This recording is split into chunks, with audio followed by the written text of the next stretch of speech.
January 28, 1986, 11:38 a.m. The temperature at Cape Canaveral is 36 degrees Fahrenheit, the coldest launch in NASA's history. Inside the Shuttle Challenger, 7 astronauts are strapped into their seats. Among them is Krista McAuliffe, a high school teacher, the first civilian selected to go to space. Millions of school children across America watching on classroom televisions. On the ground, in a conference room at Morton Thiokol, the company that built the shuttle as solid rocket boosters, engineer Bob Ebeling sits with his head in his hands. He's been awake all night. 12 hours earlier, he and his team tried to stop this launch. They presented data, they showed charts, they explained that the rubber O-rings sealing the rocket joints become rigid in cold temperatures. Below 53 degrees Fahrenheit, they said, the O-rings might not seal properly. The forecast for launch morning, 36 degrees Fahrenheit. Ebeling's boss, Roger Boisterly, had been even more direct. If we launch tomorrow, we're going to have the worst disaster in space history. But at 11:38 a.m., Challenger lifts off anyway. For 58 seconds, everything appears normal. At 59 seconds, a small puff of black smoke appears from the right solid rocket booster. The O-ring has failed. Hot gas begins leaking through the joint. At 73 seconds, the external fuel tank ruptures. Challenger breaks apart at 46,000 feet. All 7 astronauts are killed. Bob Ebeling watches the television screen in horror. The thing he spent all night trying to prevent is happening in real time. He turns to his colleague and says something that will haunt him for the rest of his life. We killed them. We knew it was going to happen. But this isn't a story about engineering failure. This is a story about the psychology that made intelligent, experienced people override explicit warnings and launch anyway. This is about what happens inside human minds when organizational pressure meets personal responsibility, when career consequences meet moral certainty, when the desire to comply overwhelms the obligation to object. This is about the psychology of catastrophic groupthink. To understand why Challenger launched, you need to understand what was happening inside NASA in 1986. By January, the shuttle program was under enormous pressure. Challenger's mission had already been delayed 6 times. Each delay meant costs, scheduling conflicts, and media criticism. NASA was trying to prove the shuttle could maintain a regular flight schedule, 1 launch per month. They needed to demonstrate reliability to justify the program's massive budget. The Reagan administration was watching closely. Congress was questioning costs. The media was asking whether the shuttle program was worth it. And this particular mission had special significance.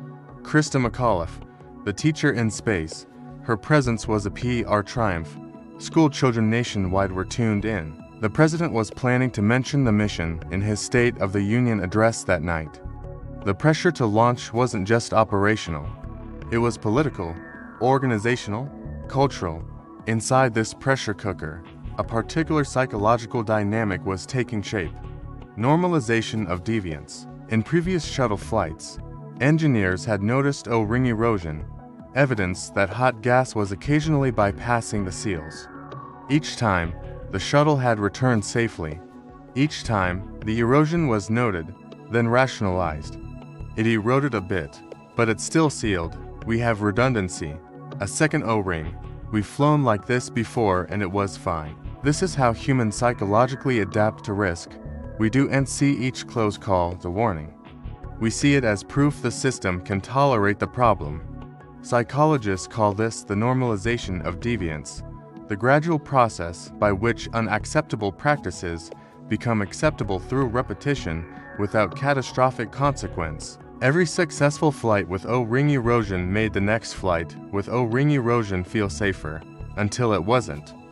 By January 1986, O-ring problems had gone from anomaly to be fixed to known issue we can work around. The engineers at Morton Thiokol knew this was dangerous thinking.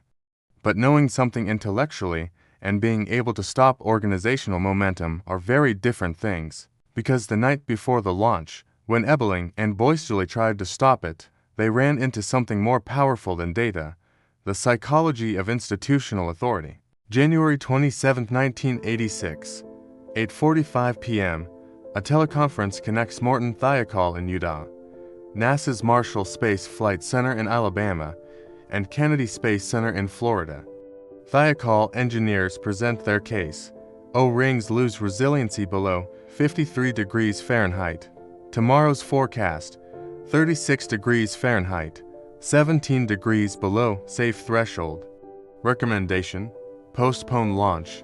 Data is clear, logic is sound, but they encounter a psychological force that will override both. Role-based authority dynamics. NASA managers respond with questions that sound reasonable but function as pressure. When do you expect it warm enough to launch? Are you saying we can't launch until April? How much cold temperature data do you actually have? One frustrated manager: my God, Thiokol, when do you want me to launch? Next April. The engineers have extrapolation, engineering judgment, reasonable concern. But they don't have proof, and uncertainty under pressure becomes vulnerability. Another psychological force enters: burden of proof reversal. Normally, you prove something is safe before proceeding. But under pressure, the burden flips. You must prove it's unsafe to stop. The engineers can't prove with absolute certainty the O-rings will fail. They can only say it's risky, and risk, when you want to proceed, becomes acceptable. At 11 p.m., NASA asks Thiokol to caucus offline and reconsider. What happens next reveals the darkest psychology of organizational decision-making. Thiokol's executives are in a different psychological space than engineers. Engineers think, we might kill people. Managers think, we might lose our biggest customer. One executive says, take off your engineering hat and put on your management hat. Think about that psychology. It explicitly asks them to stop thinking about technical safety and start thinking about customer relationships. It asks them to subordinate expertise to organizational interests. Roger Boystoli later said, I had my say, and I never took my engineering hat off. I was a minority of one. After the caucus, Thiokol reverses their recommendation. They tell NASA, proceed with launch. Engineers overruled by their own management. At 11:30 p.m., Bob Ebeling drives home and tells his wife, it's going to blow up. What can you do? Nothing. I did everything I could. This is learned helplessness. When someone believes their actions can't influence outcomes. The NASA managers who pushed for launch weren't villains. They were people inside a psychological framework that made the decision feel reasonable. Authority gradients, groupthink, sunk costs, organizational momentum. 12 hours later, their reasonable decision killed 7 people. Why did intelligent, experienced NASA managers override the engineers' concerns? Not because they were reckless, but because multiple psychological biases aligned to make go feel more reasonable than no-go. 1. Confirmation bias. NASA had launched shuttles in cold weather before, though never this cold. Those flights succeeded. Managers unconsciously weighted that success more heavily than the theoretical risk the engineers presented. Previous success became evidence that cold wasn't really a problem. 2. Authority gradient. NASA was the customer. Thiokol was the contractor. Even though Thiokol's engineers were the technical experts on O-rings, the power dynamic meant NASA's desire to launch carried psychological weight. When authority wants a particular answer, humans unconsciously adjust their reasoning to provide it. 3. Groupthink. In the final meetings before launch, everyone involved was hearing the same message: we need to launch. Dissenting voices had already been overruled. When consensus forms, even false consensus, individuals hesitate to break it. Nobody wants to be the person who stops the mission based on maybe. 4. Sunk cost fallacy. 6. Previous delays, millions of dollars, media attention, political pressure, the State of the Union address. All of this created psychological investment in launching. The more you've invested in a decision, the harder it becomes to reverse it, even when new information suggests you should. 5. Diffusion of responsibility. No single person made the launch decision. It emerged from a process involving dozens of people across multiple organizations. When responsibility is distributed, individuals feel less personally accountable. I'm just one voice in a large system. Others are reviewing this too. 6. Optimism. Bias. Humans are wired to underestimate negative outcomes when we want something to succeed. Every manager involved wanted the launch to succeed.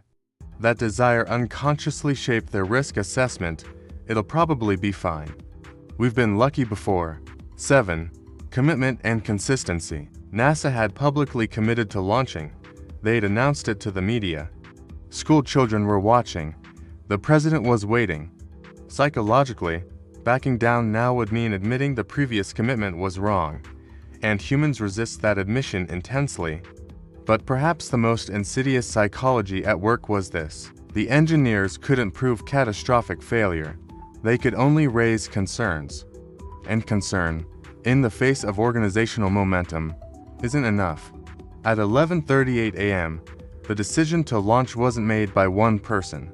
It was made by a system of people, each operating under psychological pressures that made go feel incrementally more reasonable than no-go. No one person felt fully responsible. No one person could stop it. And 73 seconds later, 7 people died. After Challenger exploded, the psychological toll was devastating. Bob Ebeling carried guilt for 30 years. He called himself the man who killed the astronauts. His daughter said he never forgave himself. Roger Boisjoli testified before the Presidential Commission. He explained how engineers' warnings were overruled. His testimony was crucial, but it ended his career. Ostracized by colleagues, removed from projects, he left Morton Thiokol, unable to work where he'd become the whistleblower. He later said, "I was living a continuous nightmare." NASA managers face their own reckoning. Some defended their decisions. Others privately admitted the weight was unbearable. This reveals hindsight bias. After disaster, danger seems crystal clear. But before it, surrounded by competing pressures and incomplete information, the right choice was far less obvious. But this doesn't absolve them. Engineers warned. Data was clear. Risk identified. What failed was the psychological ability to act against institutional pressure. Challenger revealed something fundamental. When individual expertise conflicts with organizational momentum, momentum usually wins, not because people are weak, but because psychological forces maintaining momentum, authority, groupthink, commitment, sunk costs, diffusion of responsibility, are more powerful than individual dissent. The Presidential Commission recommended changes. Engineers must have authority to halt launches. No-go recommendations cannot be overruled without written justification. Safety must be independent from program management. Structural solutions to psychological problems. But changing structures is easier than changing psychology. Challenger's question: how many times have we overruled our concerns because of organizational pressure? Silenced ourselves because speaking up felt futile. Convinced ourselves it'll probably be fine. The psychology that killed Challenger exists everywhere, in every organization where authority, momentum, and pressure collide with judgment. Ebeling spent decades saying, "I should have done more," but he tried. He presented data, he argued, he warned. What he couldn't overcome was a system designed to resist dissent. In 2016, 30 years later, NPR tracked down Bob Ebeling, then 89 and in failing health. They told him something he'd never heard. The Presidential Commission concluded he and the engineers did everything right. The failure was management's. Ebeling broke down crying. He'd spent 3 decades blaming himself for a disaster he tried to prevent. He died months later, finally understanding he wasn't the one who failed, the system failed him. This is the psychology of catastrophic failure, not that people don't see danger, but that they see it, speak up, and are overruled by forces stronger than data. The question isn't how could they not have known, the question is, why didn't knowing matter? That's a question about psychology, not engineering.